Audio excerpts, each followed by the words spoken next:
Asalaamu calaykum waraxmatullaahi tacaala wabarakaatu daawadayaasha qiimaha badan kusoo dhawaada goosgooska laga soo bandhigay taxanaha Sanjal Kabami ama adiga garaacaya albaabka qalbigayga. Laba goosgoos ayaa laga soo bandhigay, labadaas goosgoos ayaana muuqaalkan ku falanqeyn doonaa. Xalqada oo dhammaystiranna waxaa la daawan doonaa habeen khamiis ay soo galayso, anagana maalin khamiis ayaynu idinkugu soo gudbin doonaa, waana xalqada 13aad ee taxanaha Sanjal Kabami. Xalqadii 12aad waxaan ku ogeyn ayadoo ku dhamaatay qaab murugo ah. Gabadhii Selina ahayd arooskeedii wuu burburay, iyadoo goobtii arooska la joogo ayuu Farid meeshii ka tagay. Sidoo kaleetana xalqadaas waxaan ku ogaanay inay isku heleen Sarkan iyo Edda. Sarkan iyo Edda jaceylkoodii way isku heleen maadaama Sarkan uu jaceylkiisii sheegtay, laakiin Edda iyada afka kama aysan sheegan jaceylka, ficil ahaan ayay u samaysay wayna ka aqbashay jaceylkii uu Sarkan usoo bandhigtay. Haddaba xalqada 13aad ee khamiista la daawan doono, laba goosgoos ayaa laga soo bandhigay xalqada ka hor. Labada goosgoos, goosgooska koowaad iyo goosgooska labaad waxay ka hadlayaan. Goosgooska koowaad waxaa laga hadlayaa jaceylka Sarkan iyo Edda. Goosgooskaas waxaana lagu tusayaa Edda iyo Sarkan oo waqti macaan wada qaadanayaan. Sidoo kaleetana goosgooska waxaan ku arkaynaa dhacdooyinka goosgooska koowaad aan ku aragna waxaa ka mid ah Sarkan hooyadiisii iyo Sarkan oo wada kulmayaan. Waxay u sheegaysaa arrintii Edda. Waxay leedahay gabadhan Edda ah, hadda ka hor godob ayaan ka galnay, godobtaasoo ah darbigii dhismaha aan anaga dhisaynay oo anaga maalgelinay. Darbigii ayaa gurigoodii oo ku hoos yeelay darbigii ayaa ku dumay. Halkaasna waxaa ku geeriyoodeen Edda, hooyadeed iyo aabaheed. Haba ku geeriyoodaani, odayga Sarkan dhalay muddo sanado badan wuxuu baadigoobayay gabadhaas halka uu ka heli karo si uu u caawiyo, maadaama darbigii dumay isaga uu shirkadiisii lahayd. Marka wuxuu doonayay hooyadeed iyo aabaheed maadaama gabadha ay geeriyoodeen inuu iyada caawiyo. Gabadhaas cid kale ma ahan, waa Edda. Haddaba qoyskii waxay ogaadeen in gabadhii ay raadinayeen inay Edda tahay, waxayna garaysteen inay runta sheegaan, Sarkanna runta u sheegaan si uu u ogaado gabadhan uu jecel yahay inay gabadhaas tahay. Haddaba hooyadii waxay u sheegtay wiilkeedii in gabadha Edda tahay gabadhaasi, laakiin Edda wali ma oga. Sarkan inkastoo loo sheegay, haddaba jaceylkiisi kama samri doono, wuu sii wadan doonaa. Edda waxay dadka u sheegaysaa inay Sarkan isjecel yihiin, gaar ahaan Sarkan hooyadiisii iyo qoyska bay u sheegi doontaa. Waxay leedahay Sarkan waan isjecelnahay. Haddaba Sarkan iyo Edda oo waqti macaan wada qaadan doona ayaan goosgooskan ku arkaynaa. Tusaale ahaan iyagoo isku sheegan doonaan, Edda ayaa dhihi doonto anigoo la-aanta ma neefsan karo Sarkanow. Sarkanna wuxuu dhihi doonaa adiga ayaaba ah neefta aan neefsanayo waa adiga. Hadalla macaan oo jaceyl ayaa dhex mari doono. Sidoo kaleetana shamis ama dhoonkasho macaan ayay wadaagi doonaan goosgooska koowaad dhammaadkiisii. Haddaba halkaas ayuu ku dhammaan doonaa goosgooska koowaad. Goosgooska labaad maxaan ku arkaynaa waay Sarkan iyo Edda jaceylkooda oo meel fiican maray, waa lasoo kala dhexgali doonaa.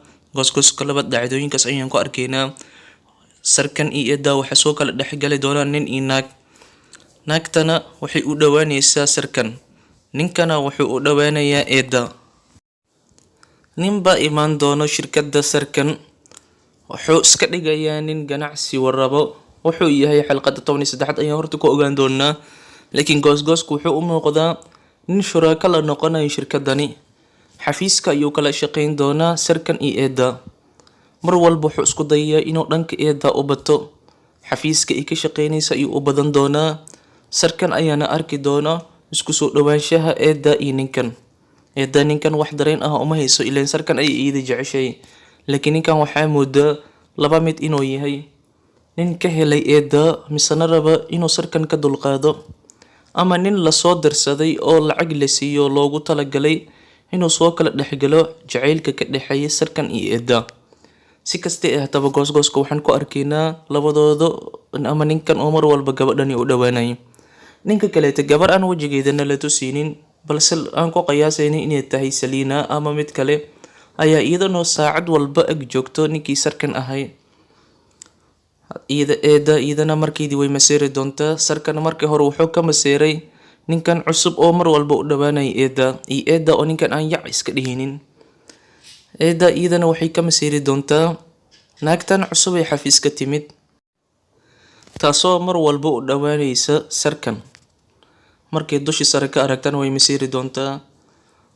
Mar ka mid ah waxaan arkaynaa eeda ayaa muuqaal ahaan u wacaysay sarkan. Kadibna wuxuu dhihi doonaa Selina. Markaas ayay dhehaysaa ama Selina ayaa kula joogta. Haa ayuu dhihi doonaa. Haddaba eeda way masiiri doontaa. Laba mid. Selinana way ka masiirsantahay. Waxay u malaysaa Selina inay kusoo labatay noloshii sarkan maadaama arooskii iidii Farid uu burburay. Farid isagana gabar cusub ayuu bartay oo xafiiska timid. Haddaba waatuma gabadhaasi maxariir ayaa ka dhexeeya. Hore miyay isku yaqaanin sababtoo ah Selina ayaa aragtay gabadha iyo Farid markay isku dhacaan. Waxay dhihi doontaa ileen Farid gabadhana hore ayuu u yaqaanay. Haddaba xalqada 13aad waa xalqad waali ah. Qofba qofka kale ka masiirayo. Dad cusub ayaa soo galay taxanaha. Sidoo kaleetana Selina way masiiri doontaa. Farid muxuu qaban doonaa? Eeda iyadana waxay ka masiiri doontaa gabadhan u dhowaanaysa sarkan. Sarkan isagana wuxuu ka hinaasi doonaa ama ka masiiri doonaa ninkan cusub ee shirkadda kusoo biiray, kaasi oo doonaya inuu eeda soo dhawaysto. Coffee ayuu u keenayaa. Wuxuu leeyahay coffee-gan aan wada cabno, aan wada sheekeysano. Haddaba eeda iyadana waxay u muuqataa si ay uga masiirsiiso sarkan inay ninkan u dhowaan doonto, kana argoosan doonto sarkan si uu gabadhaasi uga soo tago iyadana u soo raadiyo. Haddaba goosgooska labaad sidaas ayuu ka hadlaya. Goosgooska koowaadna wuxuu ka hadlay in sarkan uu ogaaday gabadhan inay tahay gabadhii la raadinayay oo reerkeedii laga dilay, waana gabadha eeda ah. Waxaan sugnaaba waa xalqada 13aad oo lasoo bandhigi doono habeen khamiis soo galaysa. Marka anagana maalin khamiis ayaan soo bandhigi doonaa xalqada oo dhammaystiran. Inaba caadimaan xalqadan waxaa muuqata in lasoo dhexgalay jacaylka sarkan iyo eeda. Sidoo kaleetana sarkan wuxuu ogaaday in eeda ay tahay gabadhii hooyadeed aabaheed shilka ku geeriyoodeen ee muddada dheer la raadinayay. Daawadayaasha qiimaha badan, intaas ayaan kusoo gabagabaynayna muuqaalkeena. Waan soo yareynay maanta maadaama goosgoos kaliya aan ku falanqeynayni. Falanqeyntii xitaa waan soo koobnay. Wabillahi tawfiiq. Asalaamu calaykum waraxmatullaahi wabarakaatuh.